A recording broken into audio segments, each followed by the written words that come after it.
Olá, espero que esteja tudo bom com você. Vamos para mais uma resolução de questão de prova, desta vez uma questão de contabilidade tributária que recaiu no exame ENAD 2018, a questão 21. A seguinte proposição: uma sociedade empresária que atua no ramo de comércio de combustíveis, que optou por realizar a tributação de seu resultado por meio da sistemática do lucro presumido, apresentou os seguintes dados referentes ao primeiro trimestre de 2018.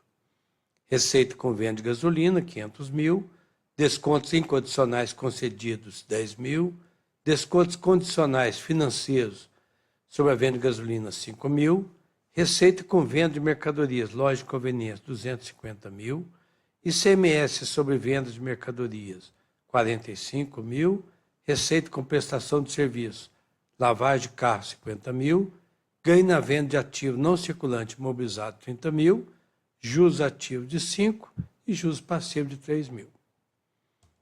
Sabendo que a legislação tributária prevê que os índices para o cálculo do lucro presumido são de 1,6% sobre a venda de combustíveis, de 8% sobre a venda de mercadorias, 32% sobre a prestação de serviço, é correto afirmar que o valor total devido de imposto de renda, alíquota básica de 15%, mais adicional de 10%, para o primeiro trimestre de 2018 vem 5 opções de resposta.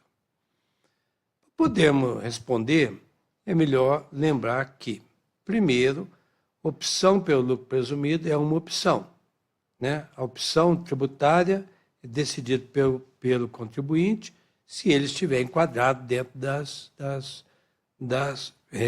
autorizações para tanto, não é mesmo? Nesse caso, o lucro presumido são 3 bases de cálculo: 1,6 sobre a venda de combustível, 8% sobre a venda de mercadorias, 32% sobre a prestação de serviço, conforme a proposição, para efeito de cálculo do imposto de renda. Então, vamos dar uma olhada, primeiro, sobre a proposição. Tem receita com venda de gasolina? Tem. Tem sobre mercadorias? Tem. Tem sobre serviços? Tem. Mas existem outras informações adicionais: descontos incondicionais, descontos condicionais, ganho na venda de ativo, juros ativos e juros passivos. Então, devemos remeter ao aspecto tributário. E isso está na Lei 8.541, que fala que na receita bruta, para o cálculo do lucro presumido, não se inclui as vendas canceladas. Nessa proposição não houve. Descontos incondicionais concedidos. Sim, houve. Então, deve ser excluído, não se inclui para o feito de cálculo da receita bruta. Por quê? Descontos incondicionais são aqueles que já é feito na nota fiscal, na fatura, no momento da venda. Então, efetivamente, já é uma receita que a empresa não ofere, porque ela já deu o desconto imediatamente no documento fiscal.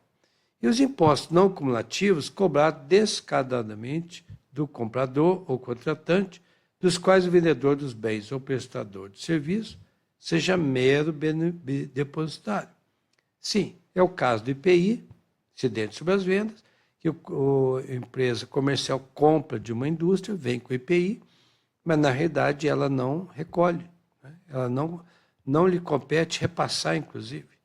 Então, o IPI, inclusive, não é receita, ele sobretaxa a receita. E o ICMS devido por substituição tributária não é o ICMS normal, é o ICMS calculado na fonte pelo fornecedor.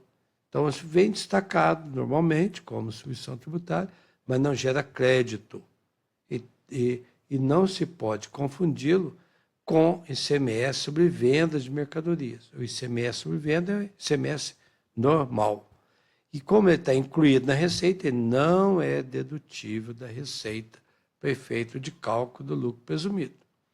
E os descontos condicionais saem da esfera do desconto incondicional.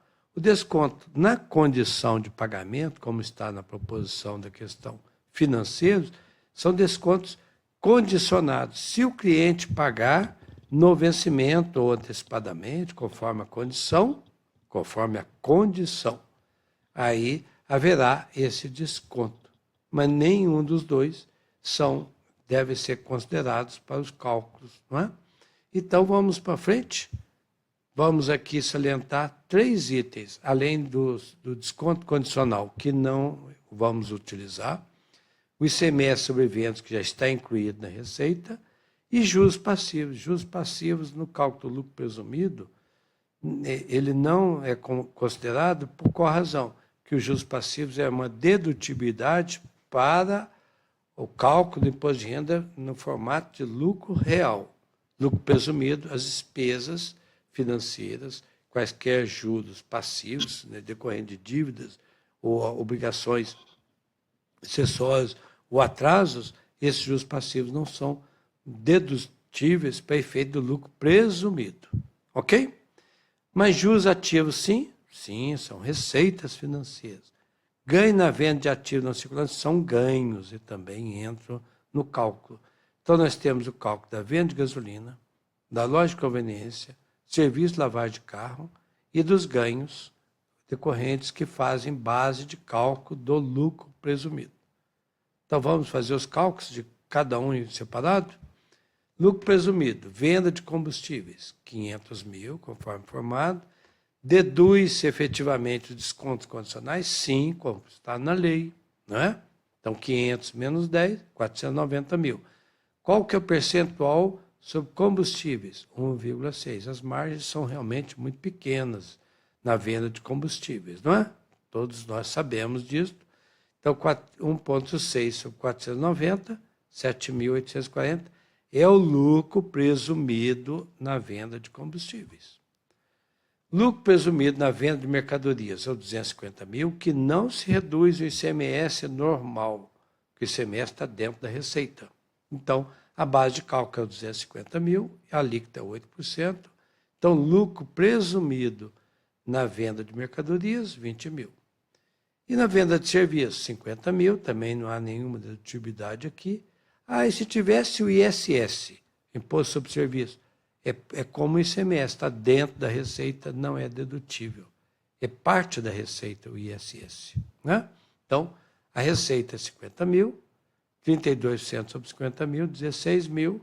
Então, nós já temos aí 3 cálculos, adicionamos numa tabela o resultado na venda de combustível, o lucro presumido, 7.840, o lucro presumido na venda de mercadoria, 20 mil, lucro presumido na venda de serviço, 16 mil, e o lucro presumido, lucro da base de cálculo, né, presumida, do ganho, que é venda de ativo imobilizado, houve um ganho de 30 mil, mais juros ativos de 5 mil, faz 35 mil. Aqui é base de cálculo para efeito de imposto de renda. O lucro presumido foi na venda de combustível, mercadoria e serviço. E esse aqui já é a base de cálculo do lucro.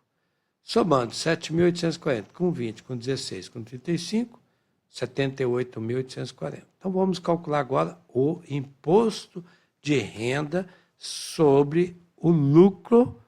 Parte foi presumido e parte foi calculado decorrente dos ganhos financeiros e ganhos na venda. 78.840 é a base de cálculo. Quanto que é a alíquota do imposto de renda pessoa jurídica? Como na situação normal do imposto de renda do lucro real. A alíquota é a mesma, 15%. A base de cálculo é diferente. Não é? Então, 15% sobre 78.840 resulta 11.826.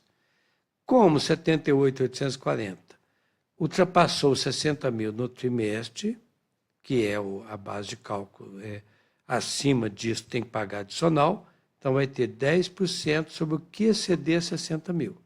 78.840 perante 60, excedeu 18.840. 10% sobre 18.840, a diferença desses dois, 10% sobre 18.840, 1.884.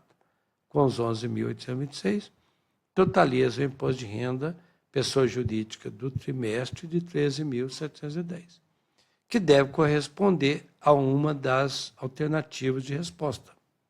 De fato, é a letra D. Então, imposto de renda na alíquota básica de 15%, mais adicional 10% do lucro presumido, que é calculado trimestralmente, foi 13.710. Cada questão tem uma história. E essa história já foi resolvida. Até a próxima.